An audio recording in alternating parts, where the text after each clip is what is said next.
We handle millions in Instagram ad spend every single day, and I've seen our efforts drive the cost per result down for many of our clients firsthand. If you're new to Instagram ads, or even if you've been running them for a while, you'll want to figure out how to lower your Instagram ad costs, because lowering your ad costs means more money in your pocket. Maybe you keep hearing success stories about how people are achieving great results on Instagram, either from our channel or from your friends, but you just can't seem to get the same outcome.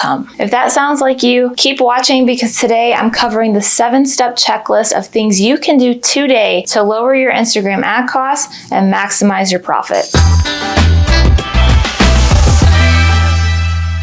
What's up, everybody? Welcome back to the channel. I'm Brandy with LYFE Marketing, the digital marketing agency with a mission to help small businesses grow. Before we get started, please go ahead and like this video for me, subscribe to the channel, and hit that notification bell so that you don't miss out on any of the digital marketing videos we put out every single week. All right, so before we get into my checklist, let's first discuss the way Instagram advertising costs work really quickly. Facebook owns Instagram, so you perform your Instagram advertising in Facebook Ads Manager. When you're there, you'll have to select the campaign objective you want to run. The key thing to note here is that different campaigns charge for different things. So for example, when you go to create a campaign, you first have the option to choose your buying type between auction and reach and frequency. And you can see that immediately limits your objectives to choose from. I always go with auction, so I'm going to click that and it's going to open a new campaign for me. And then I'm going to click to the ad set level. From there, scroll down to the optimization and delivery section and click show more options and look at when you get charged. If you hover your mouse over it, you can click edit and choose between the options it gives you. For the traffic campaign that we selected, we can choose between impressions and link clicks. But if you go back and change your campaign objectives to conversions, for example, and go back to the optimization and delivery section, you can see that it will no longer let me edit it. It makes me keep it on impressions. So some campaigns give you options, some don't, but whatever selection is made there, it means you will be charged by that metric, like by how many impressions you get or how many link clicks you get, etc. And it's also important to note for my first-time Instagram advertisers that you can absolutely cap how much your campaign spends. Whether you want it to spend no more than a certain amount daily, or if you want to set it to a lifetime budget and set it that way, you can feel safe about setting a spending limit that Facebook and Instagram will not exceed. All right, so knowing all of this, you might be wondering, what happens if I don't get any link clicks or impressions? How am I charged? Facebook's answer is you're not charged. If you choose to be charged by link clicks and you don't get any link clicks, they're not charging you. If you choose to be charged by impressions and you don't get any impressions, they're not charging you. But in my experience, you almost always get impressions unless you've got something in your ad set up poorly. So keep that in mind, that if you spend $300 on a conversion campaign wanting direct sales, but you don't get any conversions, you're still going to be charged $300 for all the impressions you got. Okay, so that was my crash course in the way that Instagram charges you. Now let's get down to business with my 7-step checklist on how to lower Instagram ad costs. Keep in mind that these are not listed in any particular order necessarily.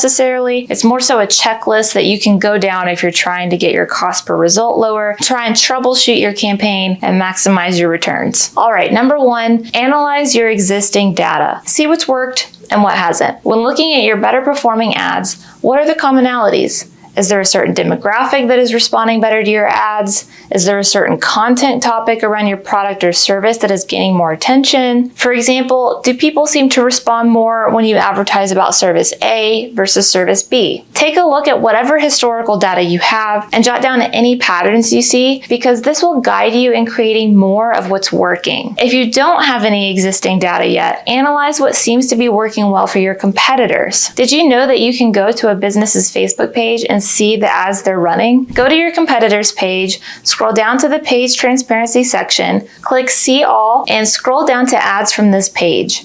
And it will tell you if they're running Facebook ads or not. If they are, then click ad library and you can scroll through to see all the ads they're running. And you can see from the little gray icons if they're running the ad on Instagram as well. Now, it doesn't show you the results of their ads, but if they're a pretty successful company, they must be doing something right? And at the very least, you can see how they are addressing your shared target audience. Hey, we just helped a small business make over $1.5 million in revenue through Facebook advertising. And guess what? After managing millions of dollars in ad spend for thousands of different small businesses, I have decided to host a free training session to show you how to do this stuff yourself. So what do you have to lose? Go ahead and click the link below to get started.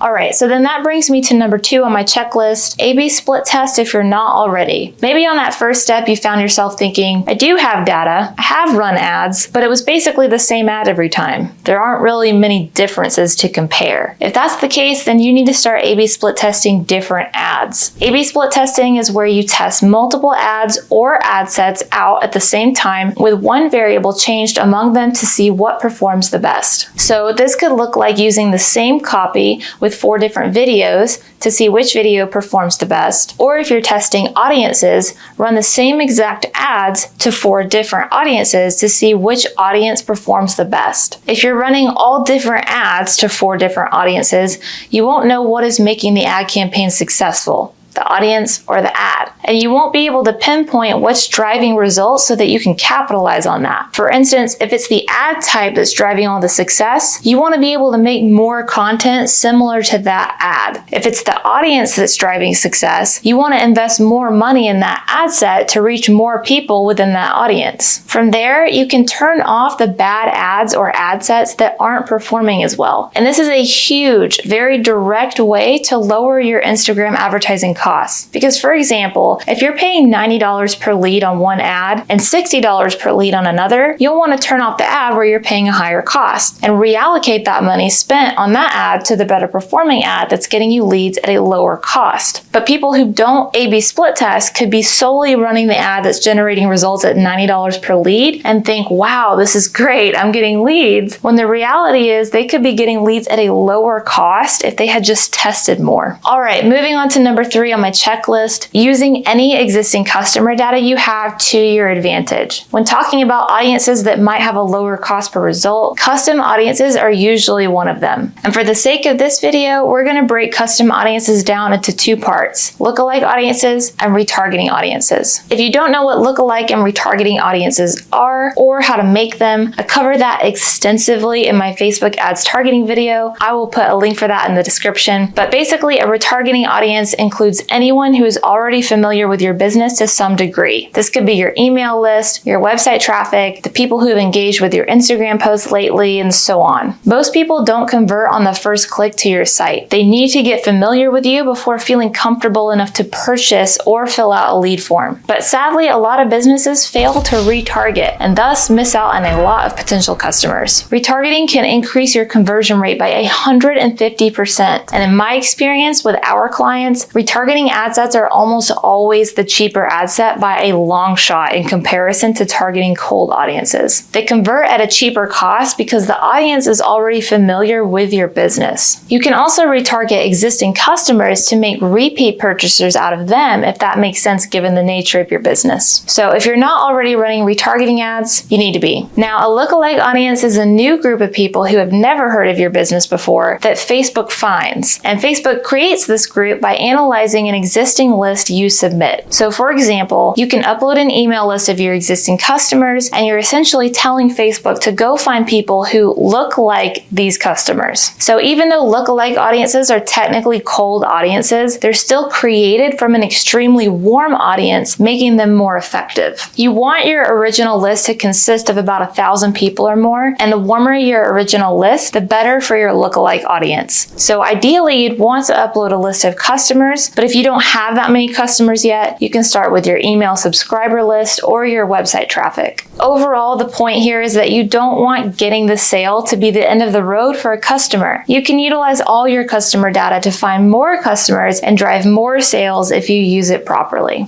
All right, moving on to number 4 on my list, uncheck any placements that are not serving you well. This kind of falls in line with turning off your bad ads like we talked about earlier. In the same way that certain ads or audiences may not serve you as well, certain placements won't either. You need to know whether Instagram stories is where you're seeing the most return pattern, or is it Instagram Reels, etc. Don't burn money delivering to a placement that is not giving you any ROI. Just head to your ads manager, look at the campaign you're running, and on the ad set screen, click the 3 dots on the right, click breakdown and by delivery, and then placement. And this will show you which placement within each ad set is performing the best. And on that note, let's move on to number 5 on my list. Use the latest and greatest features. I discussed the new Reels ads placement in a previous video, which you should also watch, and I will link it in the description. But you will more than likely see a cheaper cost per result if you use this placement for your Instagram ads, simply because it's a new placement. Instagram and Facebook want you to use their new features, so they'll reward you for doing so by favoring you in the algorithm. Plus, fewer advertisers are likely to be using the newer features yet, giving you more room in the ad space to dominate. The cheaper you can deliver your ad, the more money you'll keep from the sales. Just keep in mind that if you do use Reels ads or any new feature, you want the ad to be intuitive to that feature. So for example, Reels are usually short, entertaining, and to the point. So your ad should generally be the same because that's what people respond to well in that placement. Just make sure that your content is optimized for the new features that you're utilizing. All right, and moving on to number 6 on my list, use video. I've said this before on our channel, but video is the way of the future. Video is widely the preferred media type, as 68% of consumers prefer watching videos to learn about new products or services as compared to articles, infographics, ebooks, and presentations. And more importantly, they convert higher. 64% of consumers make a purchase after watching branded social videos. And if you're hesitant to fiddle with video because it sounds like a daunting task, let me encourage you, creating videos does not have to be complicated. Jelly has a few videos on our channel on how to create short videos using Canva and how to design Instagram ads for your business.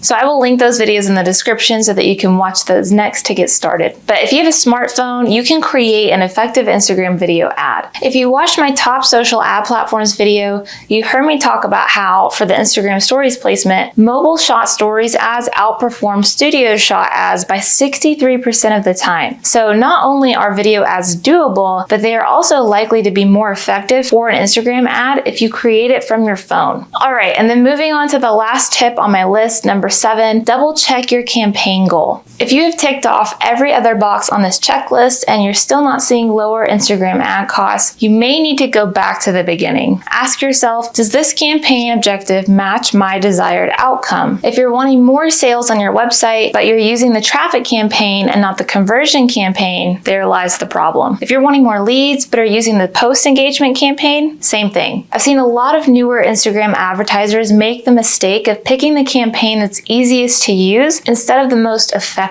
For example, the post engagement campaign I just mentioned doesn't require you to install a pixel on your website, whereas the conversion campaign does. And I'll link Sean's tutorial on how to install the Facebook pixel in the description too if you want to watch that. But don't let a little extra effort and campaign setup deter you from using the campaign objective that's going to be most beneficial for your business. All right, so what questions do you guys have about lowering your Instagram ad costs? Leave them for me in the comments and I will get to them ASAP. If you want a more comprehensive guide on how to perform stellar Instagram advertising, be sure to check out our social media advertising course, which I'll have linked in the description. It was developed by one of our co-founders and shares all of the secrets from our digital marketing agency on how to grow and succeed with social media ads. Otherwise, that's all I have for you today, guys. Don't forget to like this video, subscribe to the channel, and hit that notification bell, and I will see you in the next video.